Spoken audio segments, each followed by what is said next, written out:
আজকে আমি রান্না করব কাঁঠাল।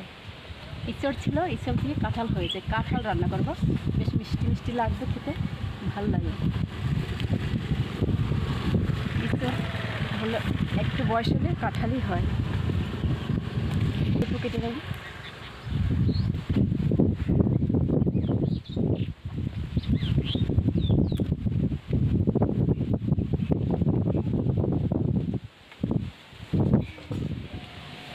আমি জলটা নিয়েছি, জলটার ভিতরে একটু তেল দেব, তাহলে কষ্ট লাগবে না, বাটিটা কষ হবে না। আর নিজে হাতেও লাগিয়ে নেব, বটিটাও লাগিয়ে নেব একটু। কাঁঠালটাকে আমি কেটে নিচ্ছি। এটা প্রায় কিন্তু আখ পাকা হয়ে গেছে, তাও খেতে ভালো লাগবে। এটা মিষ্টি মিষ্টি লাগবে খেতে। এই বীজগুলো আমি ফেলে দেবো।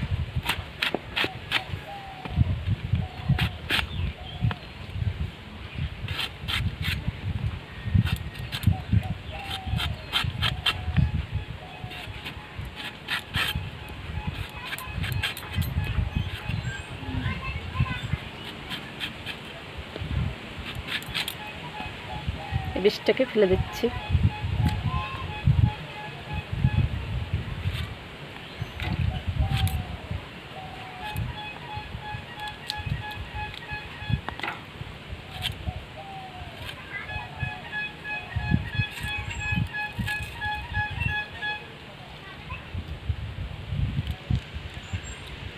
এইভাবে আমি সবগুলোই কেটে নেব, এবার মোটা মোটা করে। তার ভিতরে আলু দেবো। আমি ইঁচড়টা কেটে নিয়েছি, দেন হলুদ হলুদ হয়েছে, বেশ পাকেনি কিন্তু।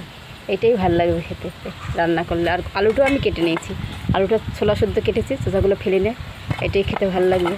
আর বীজগুলো ফেলে দিয়েছি, এই দেখুন বীজগুলো, অনেকগুলো বীজ হয়েছে, ফেলে দিলাম। এইবার আমি ইঁচড়টাকে সেদ্ধ করে নেব। ইঁচড় না তো, কাঁঠালটাকে, আধ পাকা কাঁঠালটাকে আমি সেদ্ধ করে নেব। এবার কড়াইতে দিচ্ছি সেদ্ধ করার জন্য। সেদ্ধর সময় আমি খানিকটা নুন দেবো, তার মানে ঢুকবে ভালো ভিতরে এই কাঁঠালটা। এইবার আমি দিয়ে দিলাম আলুগুলো।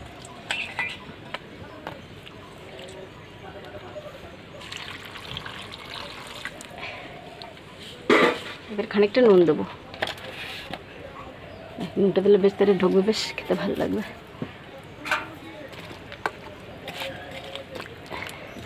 এবার ঢাকা দিয়ে দিই, সেদ্ধ হতে থাকুক। আমি দেখছি এবার সেদ্ধ হয়েছে কিনা। হ্যাঁ, হয়ে গেছে সেদ্ধ। দেখি অনেকক্ষণ আমি সেদ্ধ করছি, প্রায় আধ ঘন্টা ধরে আমি সেদ্ধ করেছি কাঁঠালটাকে। খুব সুন্দর সেদ্ধ হয়ে গেছে। এবার তুলে দেবো।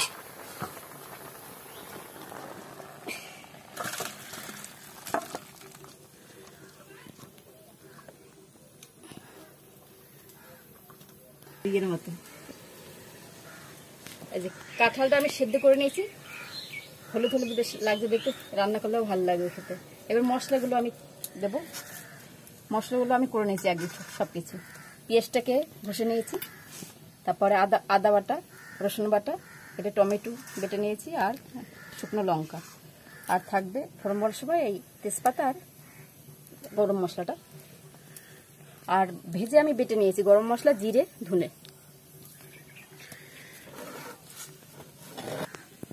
কড়াইটা গরম হয়ে গেছে, এবার তেলটা দিচ্ছি। অনেকটা একটু তেল দিয়ে খেতে ভালো লাগবে। গরমে আমি গরম মশলাটা দেবো, ছোট করে নিয়েছি। এইবার দেবো তেজপাতা,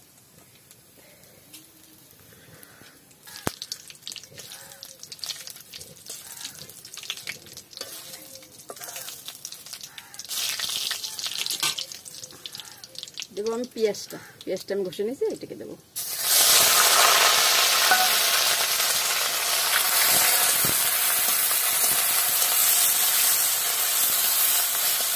পেঁয়াজটা ভালো করে ভেজে নিই, তারপরে দেবো আমি রসুনটা, আদাটা, শুকনো লঙ্কা বাটা, টমেটো ঘষে নিয়েছি সেটাও।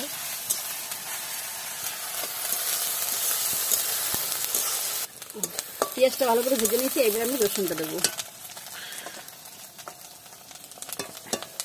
দেবো আদাটা, টমেটোটাও দিয়ে দিচ্ছি, আর লঙ্কাটা সবটা দিয়ে দিচ্ছি।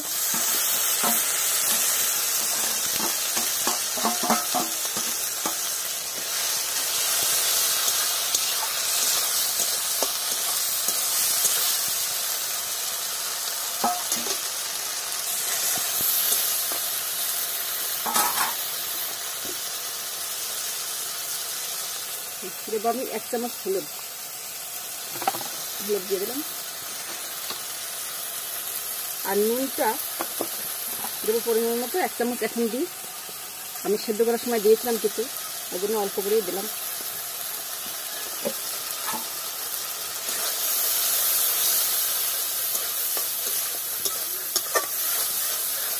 আর ভাজা মশলাটাকে লামাবার আগে দিয়ে দেবো।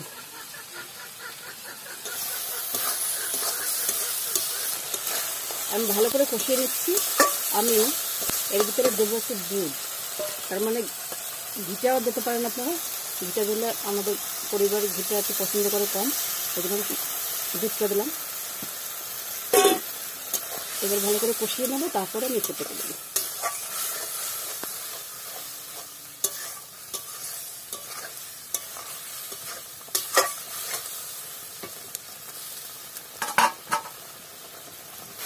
হ্যাঁ, মশলাটা আমার কষানো হয়ে গেল। আমি 5 মিনিট বসে মশলাটাকে কষালাম। কষাতে খুব সুন্দর একটা সেন বেরোলো। এইবার আমি কাঁঠালটাকে দিয়ে দিচ্ছি।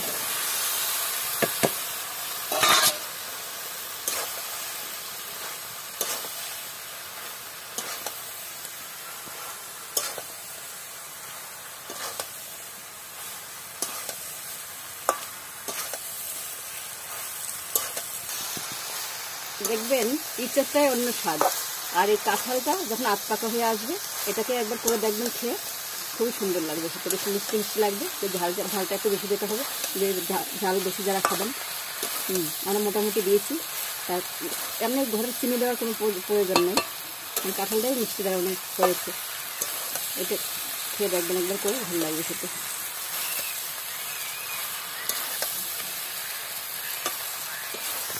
এইভাবে আমি খালি কষিয়ে নিই, তারপরে জল দিয়ে দেবো। ভালো করে একটু কষিয়ে নিই।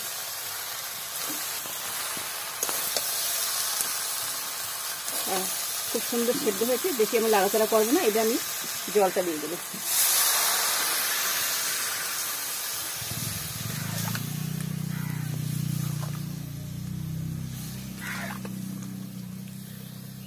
হয়ে গেছে। এবার আমি ঢাকা দিয়ে রাখবো, ফুটলে পরে তারপরে মশলাটাকে দিয়ে নামিয়ে দেবো। ঢাকা দিয়ে দিই। আমি উঠেছি। ঝোল থাকো।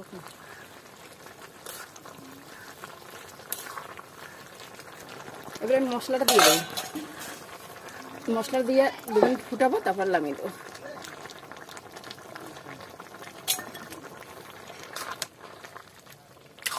হ্যাঁ, জল একটু থাকুক, জলটা দরকার। জল দিয়ে ভাত খাবে সবাই একটু।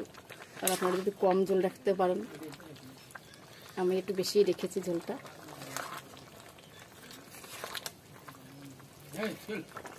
হয়ে গেছে আমাদের আজকে কাঁঠালের তরকারি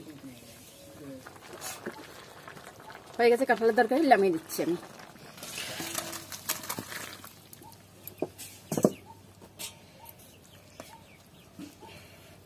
আপনাদের ভালো লাগলে একবার জানাবেন রান্নাটা কেমন হয়েছে আমার।